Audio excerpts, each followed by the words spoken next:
নতুন একটা ভিডিওতে নতুন একটা দিনে চলে এসেছি তোমাদের কাছে নতুন একটা ভিডিও নিয়ে। তো কেমন আছো সবাই? আশা করি খুব ভালো আছো। আজকের এই সুন্দর সকালটা, সুন্দর আকাশটা তোমাদের জন্য রইলো। আর রইলো আমার এই সুন্দর একটা ভিডিও। কেমন লাগলো অবশ্যই জানাবে। আজ বৃহস্পতিবার, তো দেখো আমি লক্ষ্মী পুজোর জন্য আলপনা সব জায়গায় দিয়ে দিয়েছি। বাড়ির যেখানে যেখানে ঠাকুরের আলপনা দেওয়া দরকার, দরজায়, চৌকাঠে, তারপর তুলসী তলায়, গোলার সামনে সব জায়গায় আমার আলপনা দেওয়া কমপ্লিট। ঠাকুর পুজোর জন্য একটু আগে থেকে প্রিপারেশন নিয়ে রেখেছি। পুজো বসতে একটু টাইম আছে, কিন্তু তার আগে ফুল তোলা, ঠাকুরের বাসনগুলো ধুয়ে পরিষ্কার করে সেগুলোকে রেখে দেওয়া, ঠাকুরের কাছে যে পুজোর থালা থাকে সেখানে প্রদীপ, ধূপ সব কিছু রেডি করে রেখে দিয়েছি। মেয়ের পরীক্ষা চলছে, মেয়ে পরীক্ষা দিতে যাবে, মেয়েকে আগে রেডি করে দেবো, তারপর মেয়ে চলে গেলে অনেকটা সময় নিয়ে ঠাকুর পুজো করতে বসবো। দেখো আমি ধুনোটাও জ্বালিয়ে নিয়েছি। ধুনোটা জ্বালতে একটু সময় লাগে, এটা ধরার পর তারপর যখন ধোঁয়া হবে তখন আমি ধুনো দেবো, সেই জন্য একটু আগে থেকেই আমি সব কিছু করে নিয়েছি। লক্ষ্মী পুজো আমার হয়ে গেছে, এবার আমি ধুনো দেখাচ্ছি। ধুনোটা যতক্ষণ আমি পুজো করি ততক্ষণ আমার ঘরেই, আমার পুজোর কাছেই থাকে, কিন্তু যখন পুজো কমপ্লিট হয়ে যায় তখন আমি ধুনোটা সব জায়গায়, সমস্ত ঘরে ধুনোর গন্ধটা ছড়িয়ে দিই, বা সব ঘরে ঘরে গিয়ে একটু ধুনোটা দেখিয়ে আসি। ধুনোর গন্ধ বলা হয় যে পজিটিভ এনার্জি নিয়ে আসে। বাড়ির মধ্যে যদি কোনো নেগেটিভিটি থাকে, যদি বাড়িতে ধুনো দেওয়া হয় সেটা চলে যায়। প্রত্যেকের গন্ধটা এমনই, সবার মাইন্ড ফ্রেশ হয়ে যায়। সেই জন্য সবার উচিত সকাল সন্ধে ধুনো দেওয়া। আমি তো দেওয়ার চেষ্টা করি, আমি প্রত্যেক দিন ধুনো দেওয়ার চেষ্টা করি। তবে কিছু কিছু দিন হয়ে ওঠে না, কিন্তু বিশেষ বিশেষ দিন যেমন এই বৃহস্পতিবার, শনিবার বা কোনো স্পেশাল কোনো পুজো থাকলেও অবশ্যই আমি আমার বাড়িতে ধুনো দিই। বাড়ির পরিবেশটাকে ভালো রাখা, বাড়ির পরিবেশের মানুষগুলোর মন ভালো রাখা, এগুলোর দায়িত্ব হচ্ছে আমার। এবং প্রত্যেকটা বাড়িতে প্রত্যেকের গৃহিণী যারা থাকে তাদেরই উচিত এগুলো খেয়াল রাখা। তো সেই জন্য আমার ধুনো দেওয়াটাই সার্থক। দেখো আমার ধুনো সব, এবারও আমি বাইরে তুলসী তলাতেও একটু ধুনো দিতে যাচ্ছিলাম, কারণ ওখানেও দিতে হয়। মা লক্ষ্মী হিসাবে তুলসীতলা বা গোলা যেটা আছে, যেখানে ধান মড়াই আছে, সেখানটা সব কিছুকেই আমরা ঠাকুর বলে পুজো করে থাকি, তো সেখানেও একটু ধুনোর গন্ধ ছড়িয়ে দিয়েছি। তো চলো দেখো আকাশও পরিষ্কার, জামা কাপড় সব মেলে দিয়েছি, রোদ উঠেছে প্রচণ্ড, হয়তো আজকে সব কিছু শুকিয়ে যাবে।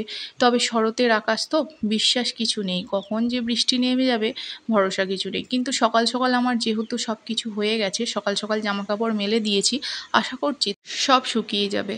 ছাদে এলাম একটু, কিছুক্ষণ সময় ছিল, যেহেতু হাজব্যান্ড মেয়েকে স্কুলে দিতে গেছে, তো এই টাইমটা আমি ছোট মেয়েকে নিয়ে একটুখানি সময় কাটাবো।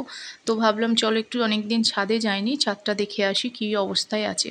দেখো ছাদের টবগুলোতে গাছ হয়েছে, এইভাবে ঘাস হয়েছে, এই ঘাসগুলো কি সুন্দর দেখতে লাগছে, মানে দেখে আর তুলতে ইচ্ছা করছে না।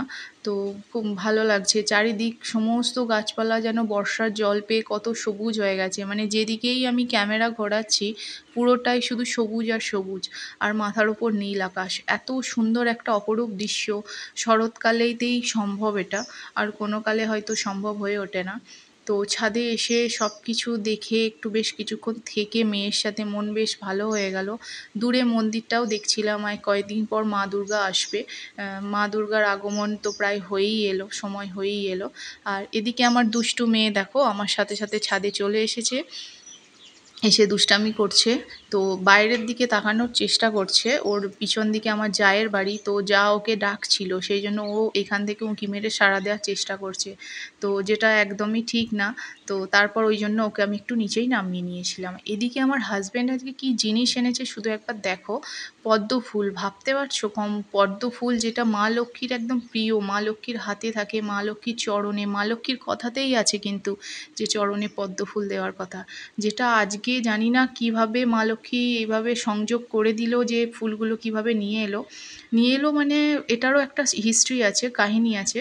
যেটা হচ্ছে একজন চাষ করেছে, তারা না এইটা বিক্রি করতে পারেনি, আজকে বাজারে নিয়ে যেতে পারেনি, তার জন্য সবাইকে এরকমভাবে ফ্রিতে দিয়ে দিয়েছে। তো সেই হিসাবে আমার হাজব্যান্ডও নিয়ে চলে এসছে। তো দেখো কত সুন্দর, আজকে তো মা লক্ষ্মীর সন্ধেবেলা আমি অবশ্যই মা লক্ষ্মীর চরণে দেব। আর এই ফুলটা হচ্ছে আমার মা লক্ষ্মীর জন্য, মানে আমার বড় মেয়ের জন্য। মেয়ের বাবা ভুলে গেছে যে মেয়ে অনেকটা বড় হয়ে গেছে। আমাকে বলেছে যে একটা কিন্তু আমার বড় মেয়ের জন্য ফ্রিজে রেখে দেবে, ও স্কুল থেকে এলে ওকে অবশ্যই দেবে, ও খুব খুশি হবে। তো দেখা যাক ও খুশি হয় কি না। মেয়ে তো দেখো এদিকে কত বড় হয়ে গেছে, মায়ের শাড়ি নিয়ে দেখো শাড়ি পরা প্র্যাকটিস করছে। কেমন হয়েছে জানি না, খুব একটা যে পারফেক্ট হয়েছে তা নয়, কিন্তু খারাপও কিন্তু হয়নি। নিজে নিজে চেষ্টা করেছে যে এটাই অনেক। আমি তো এই বয়সে শাড়ি পরতেই পারতাম না। আর এদিকে ছোট মেয়ে অনেক দিন থেকে আইসক্রিম খাবো করছিল, তার জন্য আজকে ছোট্ট মেয়ের জন্য একটা আইসক্রিমের বার ওর বাবা নিয়ে এসেছে। আগের দিন মেলাতেও আইসক্রিম ওকে খাওয়ানোর কথা ছিল, কিন্তু প্রচণ্ড ভিড়ের জন্য খাওয়াতে পারিনি।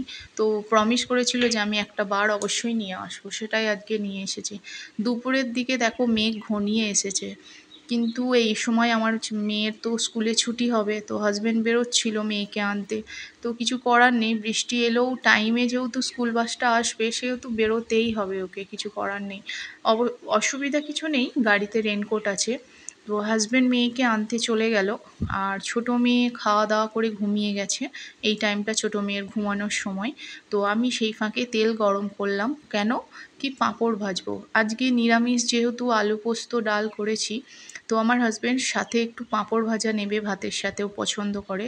তো ভাবলাম এই ফাঁকে আমি পাঁপড়টা ভেজে রাখি, যাতে ওরা এসে গেলেই আমি সাথে সাথে লাঞ্চটা পরিবেশন করে দিতে পারবো। তো যেমনি ভাবা তেমনি আমার কাজ দেখো কমপ্লিট হয়ে গেছে। আমার পাঁপড়গুলো ভেজে ভেজে আমি তুলে রাখছি। তোমরা ভাববে হয়তো এত আগে থেকে ভাজলে হয়তো নরম হয়ে যাবে। না, নরম তো অবশ্যই ঠিকই ভেবেছো হয়ে যাবে, কিন্তু আমি এটাকে ভেজে তো একদম ওপেন করে রাখবো না, আমি এটাকে একটা কৌটোর মধ্যে ভরে রাখবো। এরকম করলে বেশ সুবিধা হয়। পাঁপড় যদি আগে থেকে ভেজে বা দুদিন আগে থেকেও অনেকটা করে ভেজে এইভাবে কৌটোর মধ্যে ভরে রাখা যায়, পাঁপড় কিন্তু নরম হয় না, তখন যখন ইচ্ছা বার করে খাওয়া যায়। তো দেখো আমি সেরমই করেছি, পাঁপড়গুলো ভেজে নিয়েছি, তারপর এই কৌটোটার মধ্যে ছোট ছোট পিস করে এর মধ্যে ঢুকিয়ে এটাকে ভালো করে টাইট করে দিয়েছি, যাতে কোনো এয়ার এর মধ্যে পাস না হয় একদম। তো চলো আমার পাঁপড় ভাজা রেডি, ওরা এলেই আমি এবার লাঞ্চ পরিবেশন করব। লাঞ্চ কমপ্লিট করে আমি এখন মিষ্টি বার করেছি। মিষ্টি মানে এটাকে খাজা বলে, তোমরা জানো। দুর্গাপুজো আসছে তো, সো এই মিষ্টিটা এই সময়টায় একদম মানে ফেমাস। অনেকে নতুন বিয়ে হলে তাদেরকে তত্ত্ব দেওয়ার জন্য এগুলো লাগে, তো খুব ভালো লাগে আমাদের খেতে এটা। এই সময় আমরা পুরো 2 মাস ধরে বা 1 মাস ধরে যতদিন পাওয়া যাবে এটা খাবো।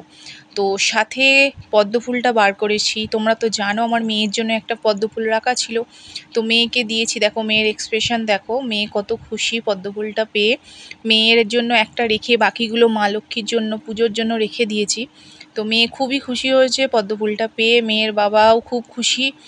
তো চলো এদিকে বিকালে দেখছি দেখো ঝমঝম করে বৃষ্টি এসে গেছে। সারাদিন এত সুন্দর ওয়েদার, এত বৃষ্টি, মানে সরি এত রোদ, তার মাঝে যে এত এরকম বৃষ্টি আসতে পারে তো ভাবাই যায়নি। কিন্তু ভাবনার ওপর তো চলবে না, না, নেচার তো তার নিজের ওপর চলে। তো চলো বৃষ্টি এসছে, কিছু করার নেই, চা চাপিয়ে দিই। বিকেলবেলা তো এমনিই চা খাই, আবার বৃষ্টির জন্য আরও একটু চা খেতে ইচ্ছা করছে।